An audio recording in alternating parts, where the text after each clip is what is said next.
Hey guys, hey guys, what's going on? It's your boy, the Mad Guy again. Up here today, I thought I'd do a bit of a what have I recent watching video.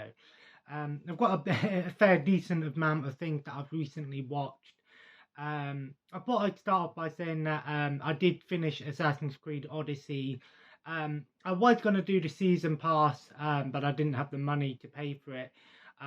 But I did have enough money to buy PlayStation Plus back. So I got the PlayStation Plus Extra back, and I've started Assassin's Creed Valhalla. I've put about maybe 15 hours in now, give or take. I'll be honest with you, I still think Odyssey was probably my favourite of the three RPG Assassin's Creed things. I'm sort of on an Assassin's Creed hype at the moment. I'm trying to play all of the Assassin's Creed games. I'm not trying to beat every single Assassin's Creed game.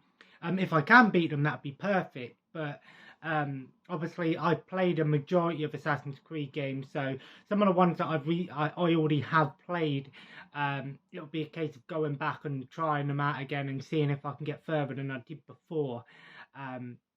Valhalla, I want to be honest with you, I think it definitely feels more, modernized. I think I really like the whole concept of, building up your camp and building up your your town, if you will, your society or whatever, and raiding, of course. Although I'm a little bit confused because in this one it's like Odyssey didn't have any assassins, so there was a lot of freedom in that game to do what you want. If you wanted to just kill people, you could. In this one, it feels more like the previous Assassin's Creed games, where it's a bit more restrained on what you can and can't do. I think it's got more to do than Odyssey and Origins combined in terms of all of the variety and the side stuff. It's not just Odyssey had a lot of repetition in the side stuff, but what made up for that was the sheer expansive world of Odyssey and how big the game was. Whereas in this one, it seems like it's sort of more contained in what you're doing. But there is a lot of cool little Easter eggs and side quests you can do and little mini games and things like that, which is always nice. And I'm enjoying it so far. I still think I preferred Odyssey out of all of them. I think this one's the more challenging out of the three games because it uses Souls-like combat with the stamina system. And I'm going to be honest, I'm not a huge fan of the Souls combat. While I know that Souls combat, the stamina, attack, parry, block kind of thing is quite popular amongst a lot of gamers today, I personally am not a huge fan of it. One thing I also find in Assassin's Creed Valhalla is the Souls combat isn't as fluent as Dark Souls, especially with the parrying. The same button to block and do a special attack is the parry button. You tap it, and sometimes it works, sometimes it doesn't. It's a bit weird. I still think I would have much preferred them to do what they did in Assassin's Creed Odyssey, where L1 and R1 was the parry attack. I don't know, but I'm not hating the game. I'm not saying it's terrible. I'm really enjoying it, but I still think Odyssey was probably my favourite Assassin's Creed game that I've played today and beaten. So I will go back and play the other ones. I'm going to just try and cross off all of the Assassin's Creed games to say that I've if I haven't beat them, at least played them all. I think the only one that I haven't actually played was the Freedom Cry game, which was like a standalone DLC, and obviously I think Liberation as well was one that I haven't played, and I think that's it, and otherwise I've played them all. But Valhalla is definitely going to keep my time at the moment. I know it's still a pretty big game and that, and I definitely think it's the grindiest out of them. A lot of people said Odyssey and Origins was grindy. No, nowhere near as much as Valhalla, because you have power level instead of weapons and armor, and leveling up gives you power level. In this one, it's definitely grindy. A lot of things are scaled, especially 90% of the things you have to be at least the same level, or you're going to get your ass kicked. I felt like Odyssey was a bit more forgiving in that aspect, and Origins I felt like I leveled up quick enough to actually get through it, but I digress. So what movies and TV shows have I watched recently? This is probably over the past month or so, since my last, what have I watched video. And before I get into that quickly, I just thought I'd mention I've got a few plans coming up this week and next week. Obviously my partner's going away this weekend, so it's just going to be me and my son. So there may or may not be any videos. I'm hoping next week I should be going down to see my dad, just me next weekend. I am looking forward to it. It's going to be nice to just get away, just me. I can see my family and spend some time with my friend and go out and do some stuff. I might do a little bit of movie hunting and pickups in the old town where I used to live. Definitely want to go out there and have a look around there and see what we can find.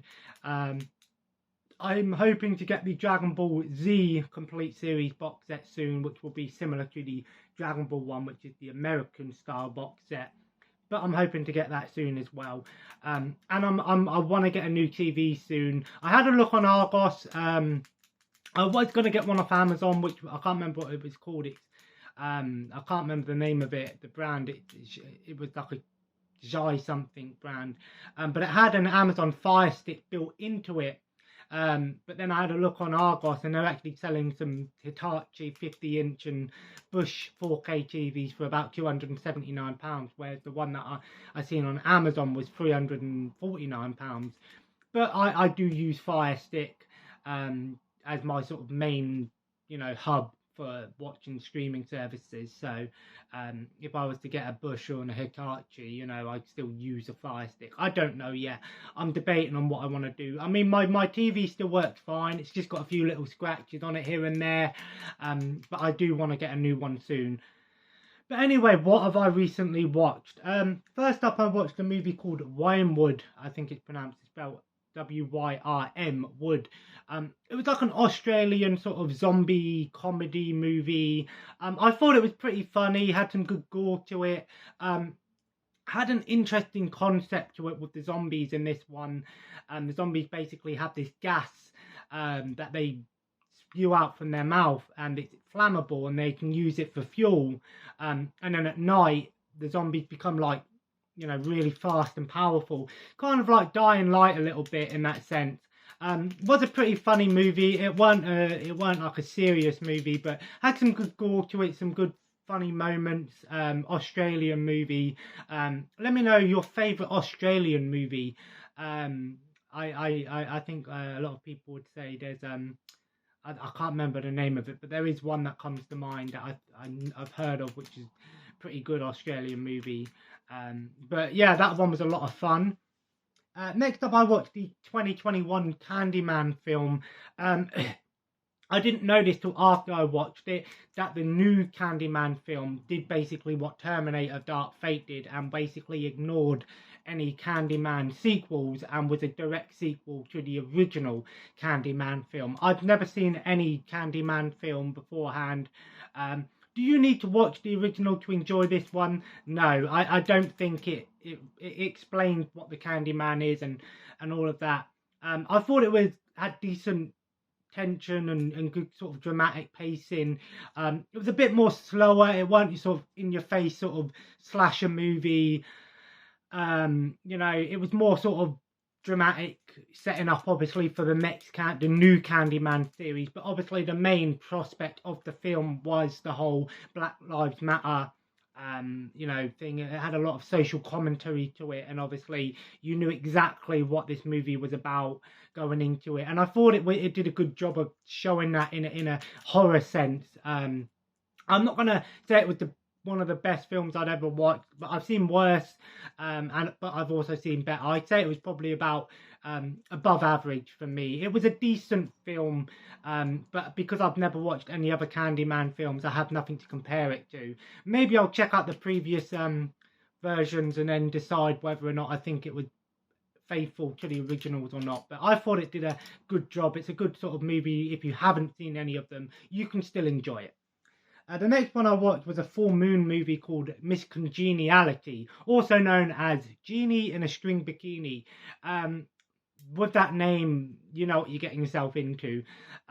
It's basically like a porn. I've noticed Full Moon Features has a lot of these sort of exploitation or sexploitation movies. Terrible acting. The plot is just ridiculous. It's basically a guy finds a genie bottle and the genie wants to have sex. Literally, I literally, that movie had about 10 sex scenes. I'm not even joking, like 10 sex scenes. And I'd say, is it hard? It weren't like softcore, but it weren't hardcore.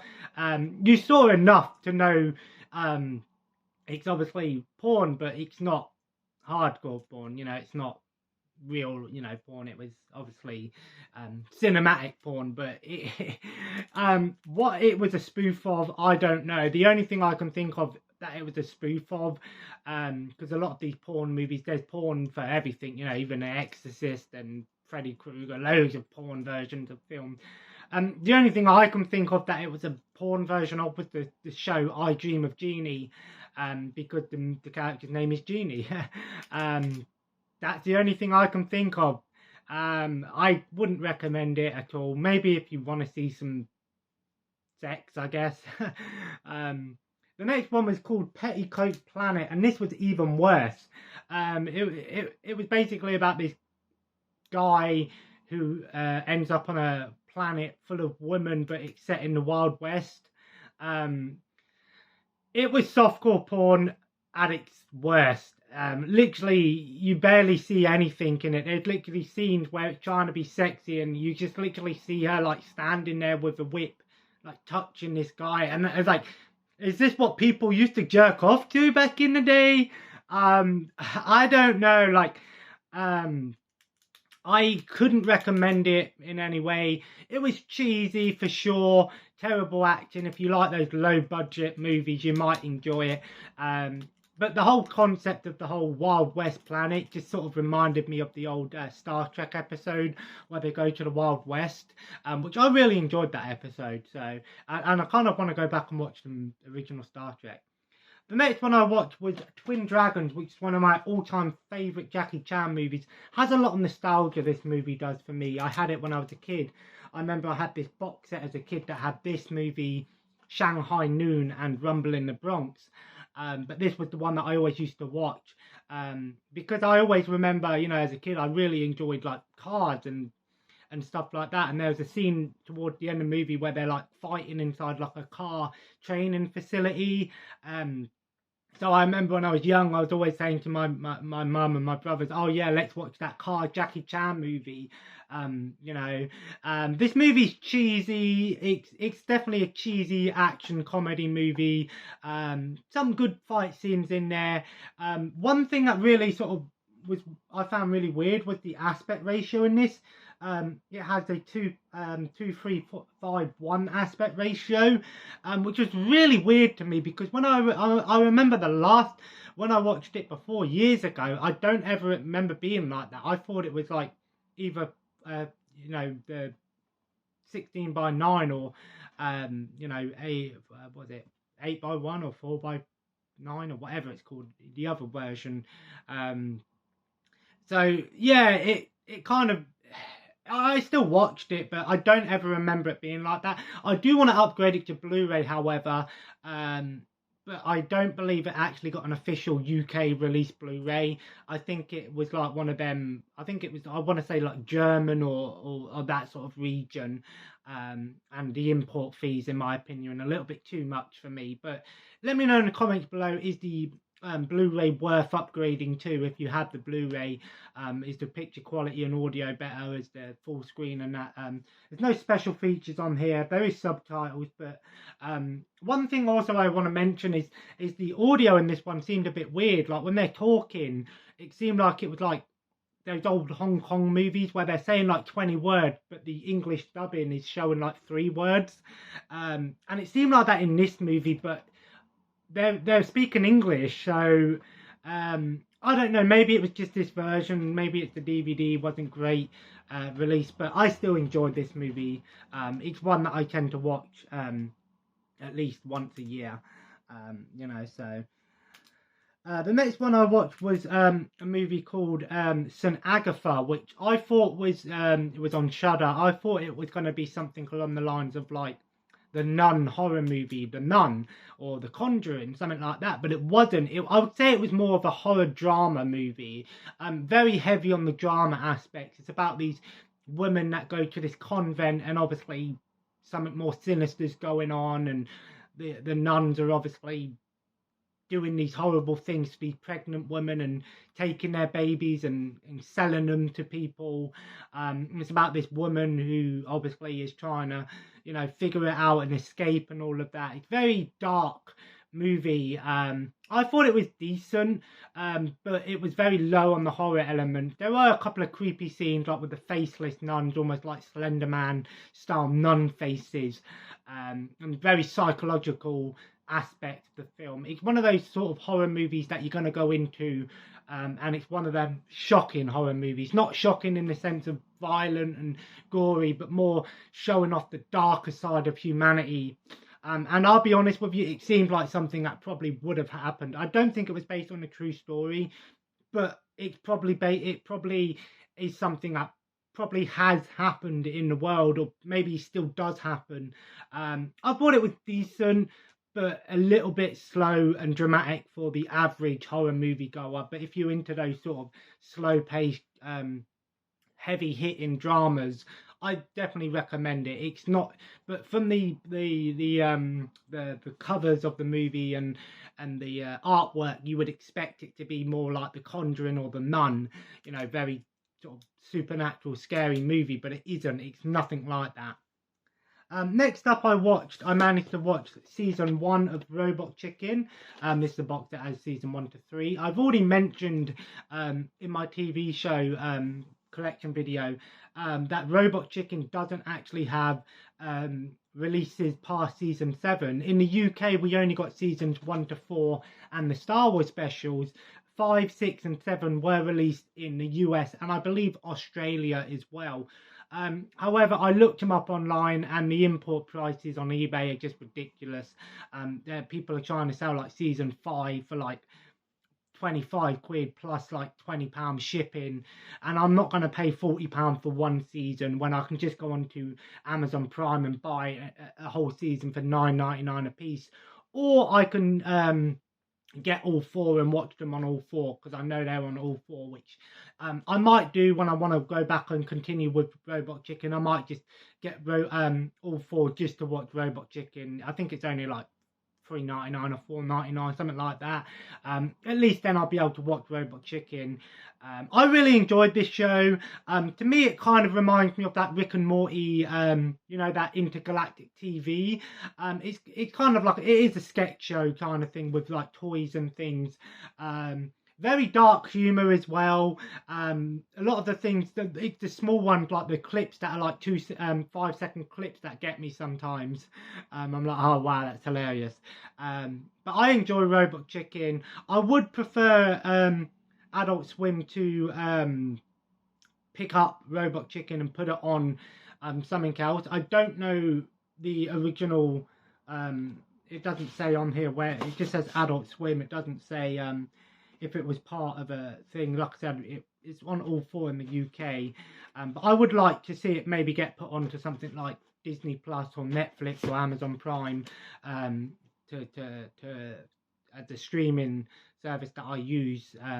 But I enjoy this show. I'll definitely go back and continue on with it at some point. The next one I watched was a Violent Cop Beat Takeshi movie.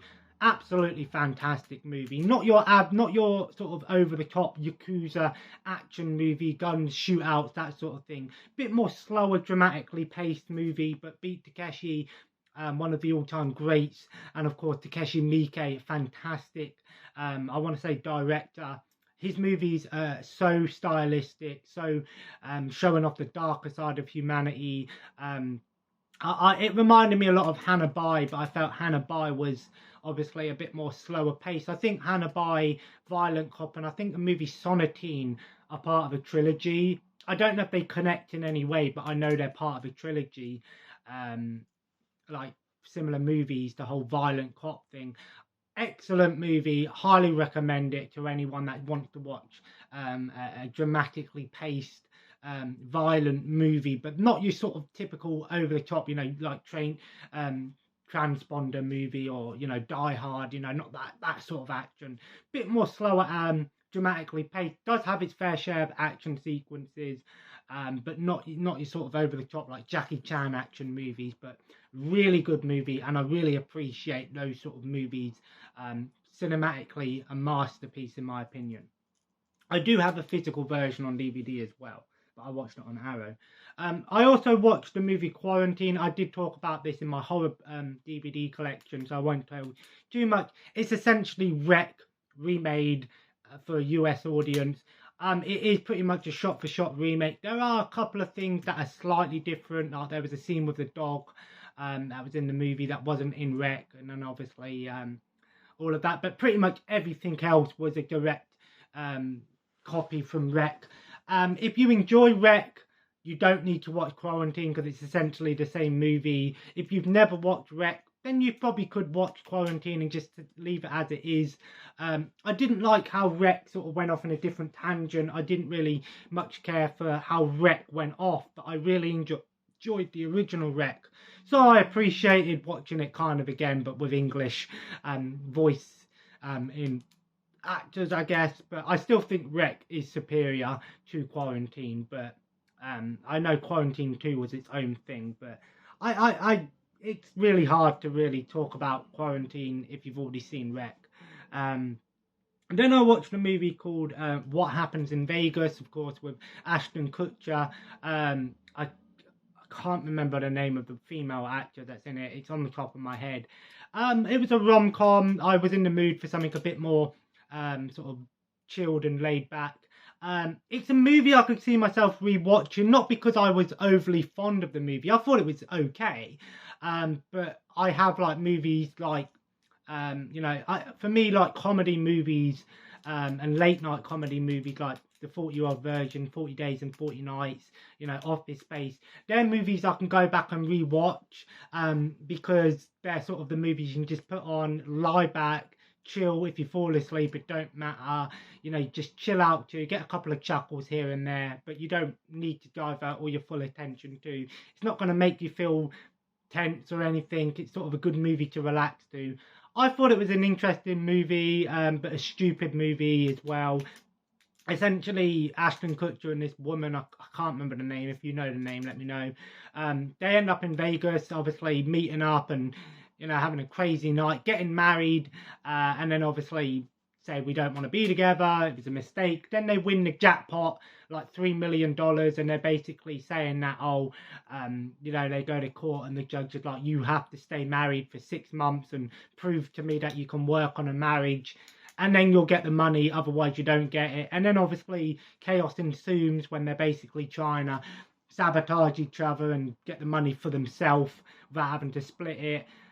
And then obviously it's just sort of coming of age, realising that they actually care for one another and all of that. It's a rom-com. Formulaic, but mind-numbing nonetheless. Talk about a crappy movie, pun intended. I watched a movie called Monstered. It was a wrong trauma, absolutely terrible movie. Terrible acting, but it was cheesy, stupid movie. Essentially, it's about this guy who escapes prison and ends up turning into a giant poo monster. Reminded me of the giant, the great mighty Pooh from Conker's Bad Fur Day. Terrible movie. There's nothing I can really say about it. You have to see it to believe it. I thought it was going to be more on the gory element, but not so much. And then I watched the original Scream. I thought it was decent. I know why people probably really love that movie. Me personally, I think it was quite formulaic, but obviously it was a movie that was trying to, it was made for horror fans essentially. Lots of references to other horror movies and stuff like that. So if you're a horror fan, you'll enjoy the original Scream. But because I'd never watched it and I'd seen the scary movie so many times, I knew exactly what was going to happen, and obviously and stuff like that. But I thought it was a good movie. I wouldn't say it's my favourite of the classic horror movies, if you want to call it classic horror movies or franchised horror movies. To me, I still think out of all the big franchise of horror movies, I still think Nightmare on Elm Street is probably my favourite of the bunch. Although I need to go back and rewatch all of the big ones again. But I will watch the other Scream movies. Then I watched Rob Zombie's 31, the one about the clowns.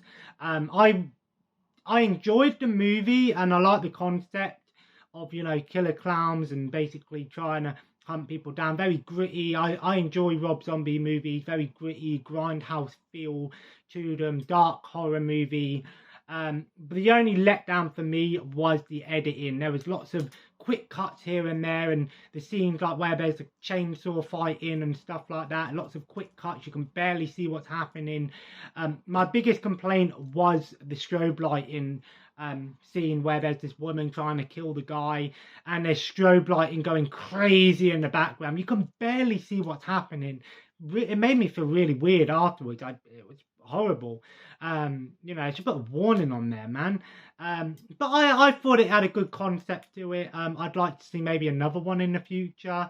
But the guy who played, I can't remember the guy, I want to say Malcolm McDowell, but the guy who played Doomhead, I thought was awesome. Really gave me lots of Joker vibes in there. And then the last film I watched last night was 2001 Maniac with Robert Englund, which is, I'm not sure if it's, I want to say it's a remake of the movie 2000 Maniacs from Herschel Gordon Lewis. But this one's more like, I'd say it's more like a horror comedy, very gory movie, lots of funny moments in there, but it's basically these guys and girls end up in this backwoods, society with all the Civil War Southerners, and basically they're killing them off and to eat them as a festival. The ending, I kind of saw coming.